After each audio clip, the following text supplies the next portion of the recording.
Hello everyone, welcome to the channel the UTC. The UTC ચેનલમાં હું મનીષ પરમાર આપ સૌનું હાર્દિક સ્વાગત કરું છું.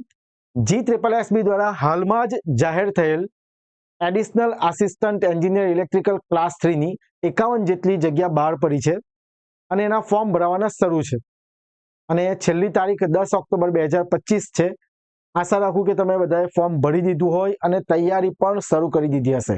ઓકે, આ સિરીઝની અંદર આપણા પ્લેટફોર્મ પર આપણે જે પ્રીવિયસ એક્ઝામ થઈ હતી 2021માં, એડવર્ટાઇઝમેન્ટ નંબર છે GSSB 2018-19-152, additional assistant engineer electrical class 3ની, જેની એક્ઝામ 2021માં કન્ડક્ટ થઈ હતી.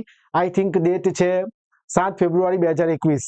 ઓકે, ધ્યાન રાખજો કે આ જે એક્ઝામ થઈ હતી તે ઓફલાઈન હતી. એક્ઝામ પેટર્ન પણ અલગ હતી, બરાબર છે. અને એની અંદર મેં તમને કીધું તે પ્રમાણે ઓફલાઈન એક્ઝામ હતી, એક્ઝામ પેટર્ન અલગ હતી. અને આ વખતે જે આપણી એક્ઝામ થવાની છે એની એક્ઝામ પેટર્ન અલગ છે. ઓકે, હવે એક્ઝામ જે ઓફલાઈન કે ઓનલાઈન, તો હું તમને જણાવું કે આપણી same post additional assistant engineer electrical class 3 જે 51 જગ્યા આવી છે, એવી સેમ વેકેન્સી દિવ્યાંગ વિદ્યાર્થીઓ માટે બહાર પડી હતી અને એ જે એડવર્ટાઇઝમેન્ટ નંબર હતું 258. ઓકે, 258 નંબરની એડવર્ટાઇઝમેન્ટ હતી, બરાબર છે. હવે એનું આપણી પાસે રિસ્પોન્સ કી નથી. તો જે વિદ્યાર્થીઓ એ ફોર્મ ભરેલું છે અને ખરેખર આ એક્ઝામ પાસ કરવા માંગે છે, એવા વિદ્યાર્થીઓ માટે આપણે જે એક્ઝામ થઈ હતી અગાઉ તેનું પેપર સોલ્યુશન આ સિરીઝમાં કરાવવાના છે. આનો બેનિફિટ એ થશે, જો વિડીયોની લેન્થ વધારે નહીં હશે, મેં તમને જણાવી દઉં પહેલેથી, અમુક થોડાક જ ક્વેશ્ચન આપણે લઈશું પણ પૂરા આખા કરાવીશું, આખું પેપર કરાવીશું ધીરે ધીરે બધું, બરાબર છે. એટલે તમે પણ આરામથી જોઈ શકો. આ સિરીઝ ચાલુ કરવાનો મેઇન હેતુ એ છે કે જેથી તમને આઈડિયા આવે કે આ પ્રકારના ક્વેશ્ચન પૂછાઈ શકે, કારણ કે પૂછાઈ ગયેલા છે, બરાબર, કે જેથી તમે એ વેમાં તમે તૈયારી શરૂ કરી શકો. તો સૌ પ્રથમ જે વિદ્યાર્થીઓ ચેનલ પર નવા હોય તો ચેનલને સબસ્ક્રાઇબ કરી દેજો અને બેલ આઇકન પ્રેસ કરજો, કારણ કે જ્યાં સુધી આ એક્ઝામ કન્ડક્ટ નહીં થશે ત્યાં સુધી તમને આ પ્રકારના વિડીયોની અપડેટ મળતી રહેશે. અને વોટ્સઅપ ગ્રુપ બનાવેલું છે કોમન, એની લિંક ડિસ્ક્રિપ્શનમાં છે. આ એક્ઝામની તૈયારી માટે એ ગ્રુપ અવશ્યથી જોઈન કરી લેજો. ઓકે, તો વધારે હવે આપણે સમય નહીં બગાડીએ અને વિડીયો સ્ટાર્ટ કરીએ. તો એની અંદર જે એક્ઝામ કન્ડક્ટ થઈ હતી ઓફલાઈન, એની અંદર પેપરનો question, the deflecting torque of moving iron type ammeter is directly proportional to, 4 option આપેલા છે: square root of current, cube of the current, current, square of the current. Okay, હવે જો હું તમને કહું, આખું ડિટેલમાં તો નહીં જ કરાય, બરાબર, આપણે બેઝિક વસ્તુ તમને સમજાવી દઈશું.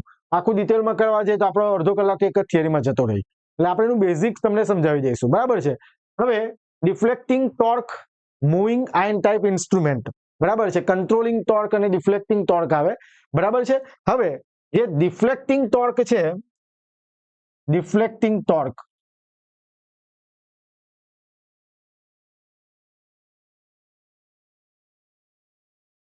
ચલો, deflecting torque is mechanical torque, બરાબર, which moves pointer to scale across the scale. સમજાય છે વાતમાં? જેમ કે કોઇલમાંથી જ્યારે કરંટ પસાર થશે, ડિફ્લેક્ટિંગ ટોર્ક ક્યારે પ્રોડ્યુસ થશે?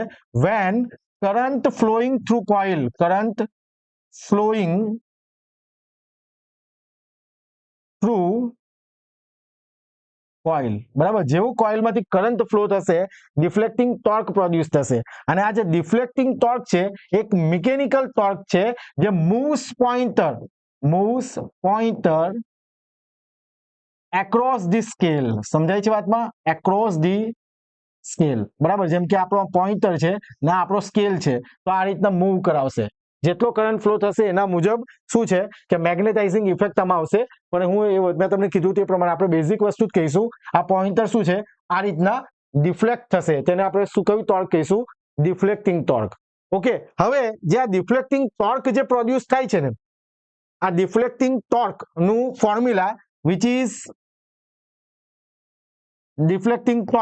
is directly proportional to I square, root mean square, RMS value of current, directly proportional to I square and dl by d theta, D theta આ આપણું ડિફ્લેક્ટિંગ ટોર્કનું ફોર્મ્યુલા છે, બરાબર છે, જે પ્રોડ્યુસ થશે ને જ્યારે કોઇલમાંથી ફિક્સ કોઇલમાંથી કરંટ ફ્લો થાય અને કરંટ ફ્લો થાય મેગ્નેટાઇઝિંગ ઇફેક્ટના લીધે જે ટોર્ક પ્રોડ્યુસ થશે કયું ડિફ્લેક્ટિંગ ટોર્ક, એનું કામ શું છે, પોઇન્ટર છે તેને શું કરાવશે, ડિફ્લેક્ટ કરાવે. ડિફ્લેક્ટ એટલે શું, આ આપણું પોઇન્ટર અહીંયાથી અહીંયા ડિફ્લેક્ટ થયું, એંગલ બન્યો થીટા, સમજાય છે વાતમાં. આ આપણો સ્કેલ છે, સ્કેલ, આ મૂવિંગ ટાઈપ ઇન્સ્ટ્રુમેન્ટ જે મેઝરમેન્ટમાં આવે, બરાબર છે. હવે જે ડિફ્લેક્ટિંગ ટોર્ક પ્રોડ્યુસ થાય છે કેટલું છે, તો TD is equal two 1/2 I² dl by d theta. Okay, જે L છે તે ઇન્સ્ટ્રુમેન્ટનો ઇન્ડક્ટન્સ છે, સમજાય છે વાતમાં. તો આ ફોર્મ્યુલા છે. તો આપણા 4 ઓપ્શન છે, square root of current, cube of the current, current અને સ્ક્વેર ઓફ ધ કરંટ. બધાના આન્સર આવડી ગયો હશે આના પરથી. TD એટલે કે deflecting torque TD is directly proportional to RMS value of current square, બરાબર છે. એટલે આન્સર શું આવશે, option D is our right answer. સમજાય છે વાતમાં. આ મેઝરમેન્ટનો ક્વેશ્ચન છે, ખ્યાલ આવે વાતમાં, ડિફ્લેક્ટિંગ ટોર્ક. ચાલો નેક્સ્ટ જઈએ. મેં કીધું તે પ્રમાણે આપણે વધારે ડિટેલમાં જઈશું, એક જ થિયરીમાં અડધો કલાક જતો રહી ને મારી ગણતરી વધારે લેન્થ વાળો વિડીયો બનાવવાની નથી, કે જેથી તમે પણ જોઈ શકો અને તમે એઝ્યુમ કરી શકો કે આપણે આ પ્રકારની તૈયારી કરવી જોઈએ. સમજાય છે વાતમાં. ચાલો એકદમ ઇઝી ક્વેશ્ચન છે. 1 kilowatt hour is equal to, 4 option છે, 3600 joule, 3600 kilo joule, 36 mega joule, 36,000 kilo joule, બરાબર છે. ચાલો એનર્જી યુનિટ 1 કિલોવોટ અવર. ચાલો 1 kilowatt hour, kilowatt power, hour time. ચાલો 1 કિલોવોટ આપણે અહીંયા લખીએ, 1 કિલોવોટ મલ્ટીપ્લાય બાય 1 અવર. સમજાય છે વાતમાં. ચાલો 1 કિલોવોટ એટલે કેટલા, તો 1000 વોટ ને 1 કિલો સોરી 1 અવર 1 કલાક, સેકન્ડ કેટલી, 3600 સેકન્ડ, બરાબર છે. 3600 સેકન્ડ. વોટ ઇન્ટુ સેકન્ડ, જોજો વોટ ઇન્ટુ સેકન્ડ, કે જેને આપણે શેમાં મેઝર કરીએ છીએ, જૂલમાં, બરાબર, એનર્જીનો યુનિટ છે. ચાલો હવે 36 ને બીજા 3 મીંડા, 3600 અને બીજા 3 મીંડા છે, આટલા જૂલ. હવે બધાને ખ્યાલ જ હશે કે આપણે જૂલમાંથી એટલે કે ગ્રામમાંથી કિલોગ્રામમાં, કિલોગ્રામમાંથી ગ્રામમાં, બરાબર. તો 1 કિલોવોટ અવર જે છે આપણું, એને આપણે અહીંયા ગાડી 3 મીંડા એટલે 1000 એટલે શેમાં કન્વર્ટ થઈ જશે, કિલો જૂલમાં, બરાબર. આ બધાને હું એક્સપ્લેન કરતો નથી. તો આપણો રાઈટ આન્સર શું આવશે, રાઈટ આન્સર શું આવશે આપણો, option B is our right answer, 3600 kilo joule. Okay, simple question છે, આ બધાને આવડતો જ હશે. ચાલો આગળ જઈએ. Triac is a basically 4 option આપેલા છે, 2 terminal switch, 2 terminal bilateral switch, 3 terminal unilateral switch, 3 terminal by directional switch. Okay, ચાલો જોજો. ટ્રાયક, that means triode of alternating current, બરાબર, AC. મેં આટલું લખ્યું, ટ્રાયડ ફોર અલ્ટરનેટિંગ કરંટ. સમજાય છે વાત. ટ્રાયડ નું ફૂલ ફોર્મ આપણે કહી શકીએ, ટ્રાયડ ફોર અલ્ટરનેટિંગ કરંટ અથવા તો ટ્રાયડ ઓફ અલ્ટરનેટિંગ કરંટ. હવે અહીંયા એનું જો સિમ્બોલ ડ્રો કરું છું, જોજો.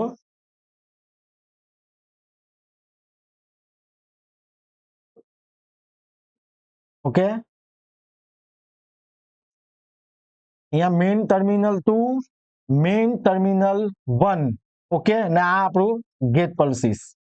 Okay, gate.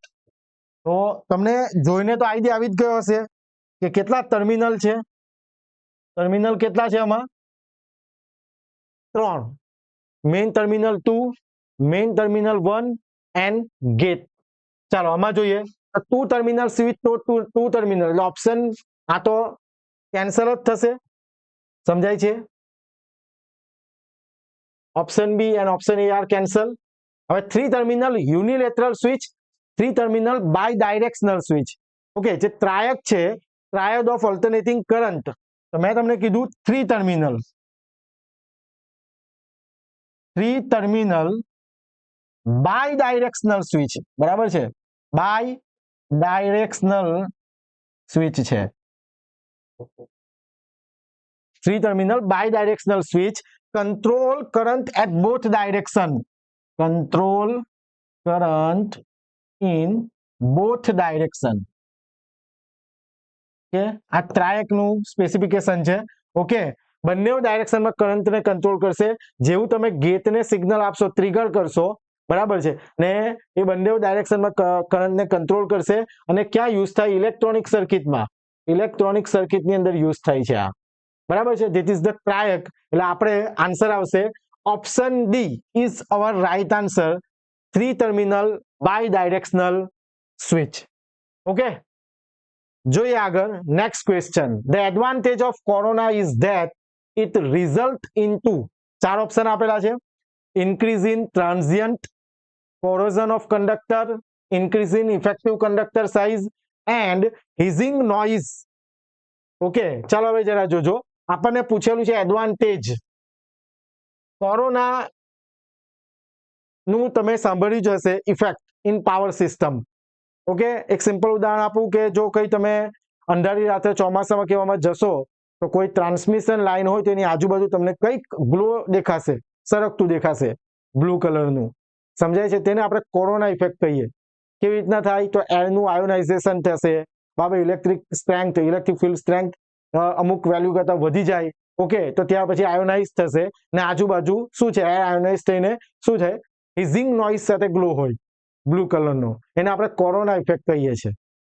ઓકે, એ તમે નજીક જાઓ તો એમાંથી સુગંધ પણ આવે, ફ્રેગ્રન્સ પણ આવે. એક આખી થિયરી છે. મેં તમને કીધું તે પ્રમાણે કોરોના પણ એક આખી થિયરી છે. વધારે સમય લઈ પણ આપણે સિમ્પલ ખાલી બતાવીએ છીએ કે આ રીતના બ્રેકડાઉન થશે એરનું અને આયોનાઇઝ થઈને એ શું કરશે? ગ્લો સાથે એ સરકશે કંડક્ટરની આજુબાજુ. ઓકે, એટલે એર આયોનાઇઝ થઈ જશે. સિમ્પલ ભાષામાં કંડક્ટરની આજુબાજુ એર આયોનાઇઝ થઈ જાય. તો એનો એડવાન્ટેજ શું? હવે જો આની અંદર જો ઇન્ક્રીઝ ઇન ટ્રાન્ઝિયન્ટ. ટ્રાન્ઝિયન્ટ આ રીતના સ્પાઇક આપે તે એકદમ ઓછા ટાઈમમાં તે, એ તો આપણો એડવાન્ટેજ હોઈ જ નહીં શકે. આટલું હેવી કરંટ, જેમ કે વીજળી પડવી, ધેટ ઇઝ ઓલ્સો ટ્રાન્ઝિયન્ટ, એ તો નથી, નુકસાન જ કરશે. કોરોઝન ઓફ કંડક્ટર, એ પણ એડવાન્ટેજ નથી, એ તો ડિસએડવાન્ટેજ છે, બરાબર છે. પછી હિઝિંગ નોઇઝ, એ પણ એડવાન્ટેજની ગણતરીમાં આવે નહીં. અવાજ આવે છે, that is noise. Increase in effective conductor size.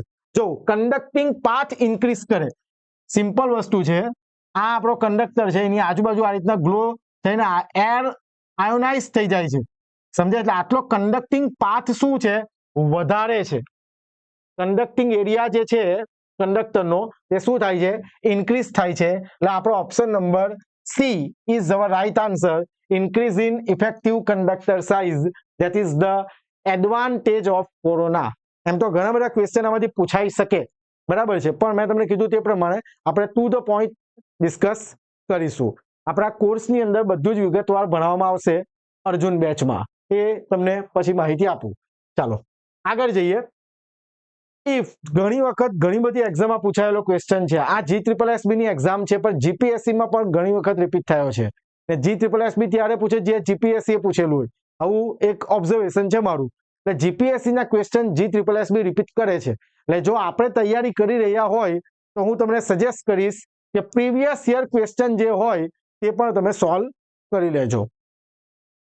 If the height of transmission tower is increase, આપણા ટ્રાન્સમિશન ટાવરની હાઇટ જો વધારીએ, બરાબર છે, if height of transmission tower is increase, which of the following statement is true in relation to the transmission line? બરાબર છે, જોજો. Option A, the line capacitance will increase but the line inductance will decrease. Capacitance વધે છે, inductance ઘટે છે, એવું કહે છે. Line capacitance and inductance both will increase. C and L બંને વધે છે. Option C, the line capacitance will decrease and line inductance will remain the same. મતલબ કે અનચેન્જ, એની વેલ્યુમાં કોઈ ચેન્જ થતો નથી. The line inductance will decrease and line capacitance will remain same. હવે સિમ્પલ વસ્તુ છે. જો તમને છે ને ઓપ્શન એલિમિનેટ કરતા આવડવા જોઈએ, ધ્યાન રાખજો.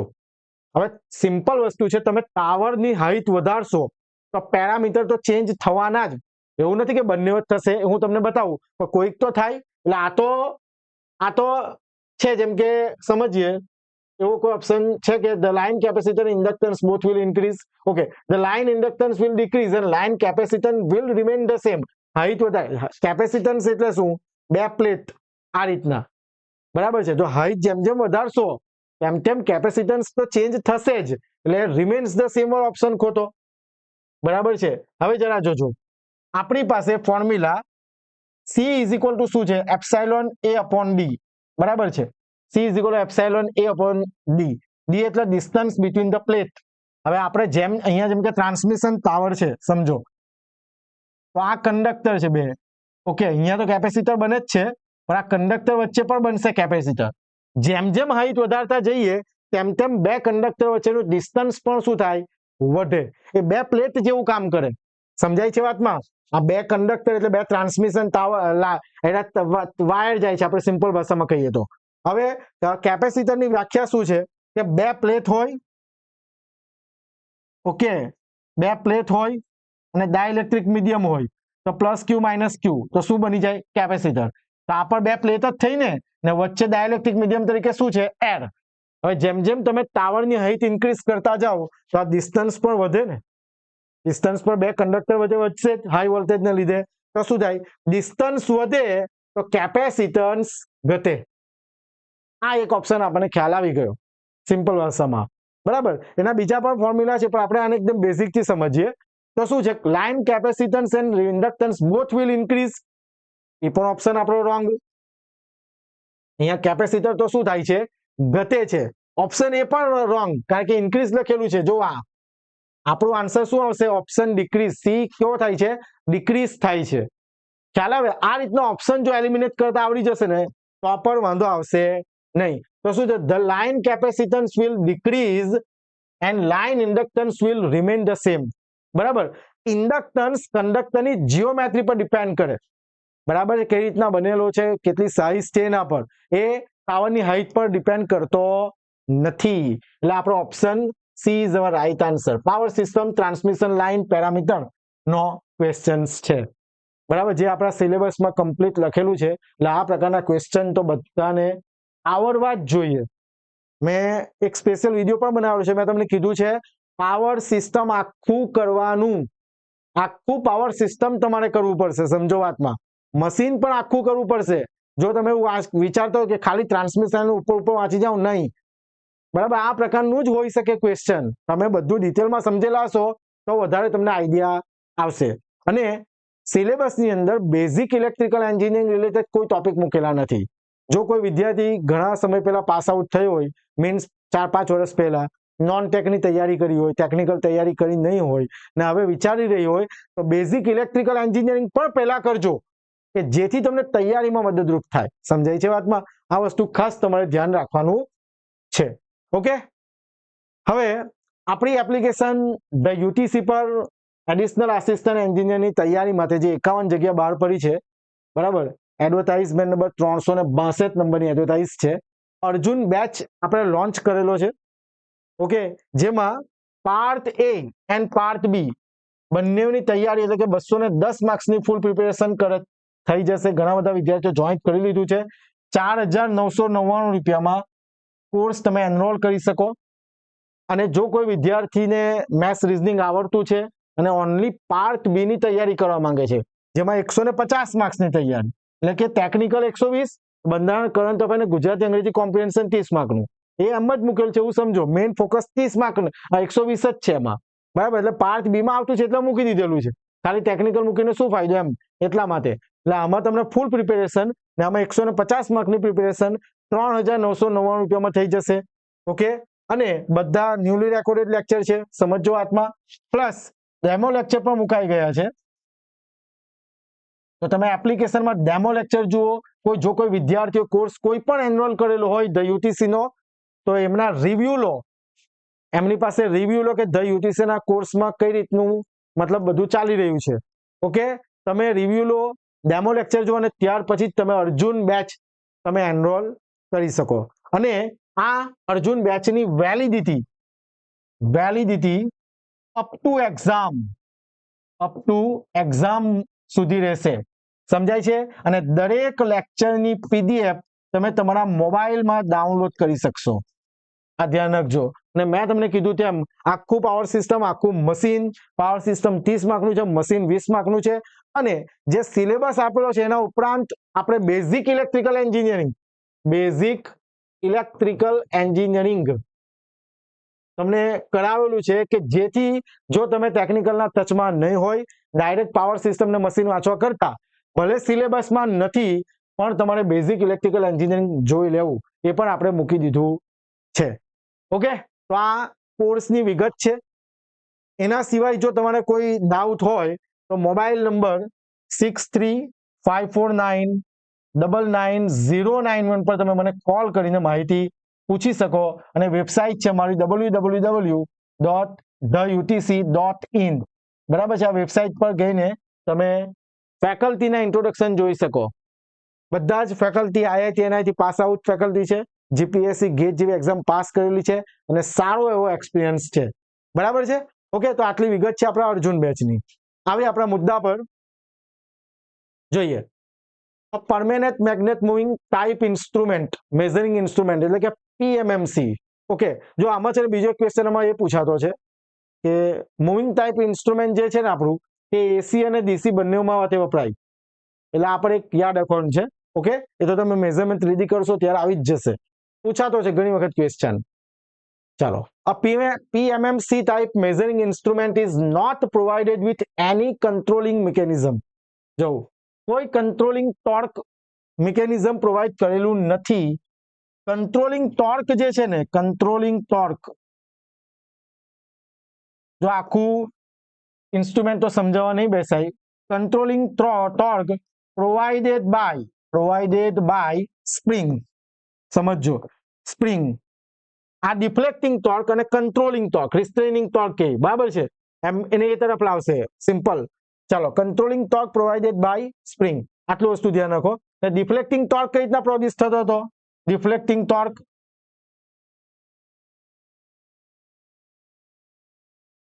when current flow from fixed coil, એટલે એમાં મેગ્નેટાઇઝિંગ ઇફેક્ટથી ડિફ્લેક્ટિંગ ટોર્ક થાય. અને સ્કેલ જે આપણું પોઇન્ટર છે તેને આ રીતના ડિફ્લેક્ટ કરશે, સ્કેલ એક્રોસ ધી સ્કેલ. સમજાય છે વાતમાં? હવે જો ક્વેશ્ચન વાંચીએ આપણે. PMMC type measuring instrument is not provided with any controlling mechanism. કોઈ કંટ્રોલિંગ મિકેનિઝમ નથી, એટલે સ્પ્રિંગ દ્વારા કોઈ કંટ્રોલિંગ ટોર્ક આપવામાં આવેલો નથી. if a current of 1 ampere DC is passed through the coil, what will be the reading of instrument? હવે જોજો, આમાં તમારે સમજવાનું છે. તમને આમાં એ ખબર હોવી જોઈએ કે ડિફ્લેક્ટિંગ ટોર્ક શું છે અને કંટ્રોલિંગ ટોર્ક શું છે. ડિફ્લેક્ટિંગ ટોર્ક એટલે ફિક્સ કોઇલમાંથી જેવો કરંટ ફ્લો થાય એટલે પોઇન્ટર મૂવ થશે, ડિફ્લેક્ટ થાય. ED = 1/2 I² dl/d θ. સમજાય છે વાતમાં? આપણે વાત કરી ને. ઓકે, ને કંટ્રોલિંગ ટોર્ક સ્પ્રિંગ દ્વારા કંટ્રોલ કરશે. પણ અહીંયા કંટ્રોલિંગ મિકેનિઝમ છે જ નહીં. એટલે જેવો કરંટ ફ્લો થાય તો ડિફ્લેક્ટિંગ ટોર્ક પ્રોડ્યુસ થવાનો, એને બેલેન્સ કરવાનો કંટ્રોલિંગ ટોર્ક છે જ નહીં. એ તો શું કરશે? આખું ડિફ્લેક્શન આપશે ને. સમજાય છે વાતમાં મેં શું કહું છું? એ કોઈ 1 ampere 10 ampere pointer will not move, આ તો સદંતર જ ખોટું છે. સમજાય છે વાતમાં? કે મૂવ થશે જ નહીં ના. કરંટ ફ્લો થાય એટલે પોઇન્ટર ડિફ્લેક્ટ થશે, મૂવ થશે. હવે આ ડિફ્લેક્ટિંગ ટોર્કને બેલેન્સ કરવા માટે કોઈ કંટ્રોલિંગ મિકેનિઝમ નથી. એટલે આખું ફૂલ સ્કેલ ડિફ્લેક્શન બતાવે એટલે pointer will move to full deflection. Option B is right answer. આ બધી વસ્તુ જ્યારે તમે ડિટેલમાં સમજેલા હશો તો વધારે સારી રીતે આન્સર આપી શકો. જો પેપર કેવું આવવાનું છે, ઇઝી આવવાનું છે, હાર્ડ આવવાનું છે. એક સ્ટુડન્ટે મારા પર કોલ કરેલો હતો. સર કે પેપર તો એકદમ ઇઝી જ પૂછાયેલું, ક્લાસ 3 છે એટલે પૂછાય છે ઇઝી GSSB દ્વારા. પણ ધ્યાન રાખો ભાઈ, તમે ઘણા સમયથી તૈયારી કરો છો, હજુ સુધી સિલેક્શન કેમ નથી થયું? તમારી ડાયરેક્શન જે રીડિંગ પ્રિપેરેશન કરવાની છે એકદમ પરફેક્ટ છે કે નહીં? સમજાય છે? તમે સોર્સ કયો યુઝ કરો છો? સૌથી ઇમ્પોર્ટન્ટ વસ્તુ છે. સમય જતો રહેશે, વેકેન્સી જતી રહેશે, પાછી નહીં આવે. બરાબર છે? એટલે પરફેક્ટ પ્રિપેરેશન કરો. ઇઝી પેપર આવે આપણું નસીબ, બધાને આવડશે. બરાબર, સારા માર્ક્સ આવશે ને આપણે પણ એવી આશા રાખીએ કે બધાના સારા માર્ક્સ આવે. પણ સિલેક્શન લેવા માટે આપણે કંઈક નવું કરવું પડે. ડિફરન્ટ કરશો ત્યારે 51 ની અંદર તમે સિલેક્ટ થઈ શકો. ઓકે, તો તમારે સબ્જેક્ટને પચાવી લેવા, ડિટેલમાં કરો. વાંચો છો તો વ્યવસ્થિત કરો. આપણી પાસે 5 મહિના તો ગણીને ચાલો, હજુ તો ફોર્મ ભરાઈ રહ્યા છે. 10 ઓક્ટોબર લાસ્ટ ડેટ છે. 5 મહિના ગણીને ચાલો, સારામાં સારી તૈયારી થઈ શકે એમ છે. બરાબર છે? ઓકે, આગળ જઈએ. જોજો, the amplitude of sum of two sinusoidal AC voltage is 1 minute.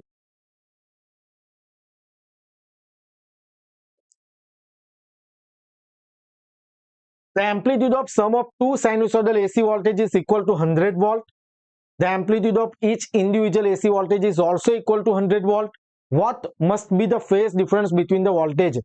Okay, અને ફેઝ જો જે વેવફોર્મ છે એના થ્રુ પણ થઈ શકે, પણ આપણે એની અંદર પેરેલેલોગ્રામ, બરાબર છે, જોજો પેરેલેલોગ્રામ કે આની અંદર ધારો કે આ રીતના બે વેક્ટર છે, તેનું વેક્ટર સમેશન કરીએ આ રીતના. બે થીટા છે, જેમ કે આ V1 છે, V2 છે, ને આ તમને VR મળે છે. પેરેલેલોગ્રામ થિયરમ આવે, બરાબર છે, V1 V2 ને VR. હવે શું કીધું છે? ધ એમ્પ્લિટ્યુડ, મેગ્નિટ્યુડ ની વાત કરી છે. સમ ઓફ ટુ સાઇનુસોઇડલ એ V1 અને V2 is equal to 100 volt, એટલે આપણે VR 100 વોલ્ટ આપી દીધા છે. The amplitude of each individual AC voltage is also equal to 100 volt. આ પણ કેટલા છે? 100 છે. આ પણ કેટલા છે? 100 છે. What must be the phase difference between the voltage? આનો ફેઝ ડિફરન્સ કેટલો? આવું કીધેલું છે. જો ફોર્મ્યુલા, બરાબર, તો રિઝલ્ટન્ટ આ યાદ રાખવાનું છે. એમ તો આનું પ્રૂફ પણ આવે, પણ મેં તમને કીધું એવડું કંઈ કામ નથી હમણાં. V1 square V2 square plus 2 V1 V2 cos theta. Okay, ચાલો હવે તમને મેગ્નિટ્યુડ VR કેટલી આપેલી છે? 100 વોલ્ટ. અહીંયા 100 વોલ્ટ લખી દઉં. ચાલો V1 સ્ક્વેર એ પણ કેટલા, એ હમણાં જોઈએ. ચાલો એ જવા દો, હમણાં આપણે આ સોલ્વ કરીએ. બરાબર, બધી જ મેગ્નિટ્યુડ કેવી છે? સેમ છે. એટલે VR ને પણ V થી ઇન્ડિકેટ કરી દઈએ આપણે. સમજાય છે? V1 is equal two V2 is equal two VR is equal two કેટલા? V. બધા સેમ જ છે ને, 100 વોલ્ટ છે એટલે. ચાલો V1 સ્ક્વેર V2 સ્ક્વેર, એટલે અહીંયા મેં લખું V square plus V square 2V square cos theta, કારણ કે સેમ છે બધું. ચાલો V square 2V square plus 2V square, તો 2V સ્ક્વેર અથવા તો તમે 2V સ્ક્વેર આપણે કોમન કરીએ તો શું બચશે? એટલે ડાયરેક્ટ લખું છું, ચાલો કઈ લખી દઈએ આપણે. જોજો V square plus V square 2V square plus 2V square cos theta. સમજાય છે વાતમાં?